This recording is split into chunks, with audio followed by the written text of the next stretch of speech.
За сурагчид нааш анхаар. Хүмүүжлийн хичээл орж ийн мэдээ. За ойлгосноо. Ойлгосон. За чи ойлгож байна уу? Хоёр одоо ер нь хүмүүжлгүйгээд энд ирсэн байгаа ухаарч байна уу? За ээж авах хүүхэнд орохгүй байгаа тийм үү? Хой багш руугаар орохгүй байна уу? Одоо орно үстэй. За энэ өвдгөн дээр гараа тав. Зүйтэй. За хүмүүжлийн хичээл бол өөрсдөд чинь өөрөө өгж ийн гинөө. За хүмүүжлийн хичээлийн энэ цаад үнэт зүйлсийг ойлгож байна уу? Ойлгочих. За одоо энэ цагаас хойш нэг хүмүүлээд хэрэггүй байгаа сте. За гараа өвдөн дээр тав. За хүмүүжлийн хичээл чамд өөрөө өгж ийн үү? Өгчих. За чамд өөрөө өгж ийн үү? Өгчих. За одоо ер нь хүмүүжлтэй болох тийм ихтгэл найдвар өөрт чинь төрж ийн үү? Өгчих. За сайн байна. Одоо ингэж сууж зөө хүмүүжлтэй.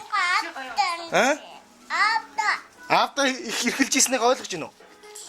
Тэр их буруу байсан байна уу? За. Одоо ер нь цааш тэр нь эрхлээд дэмий байгаа сте. Тийм за.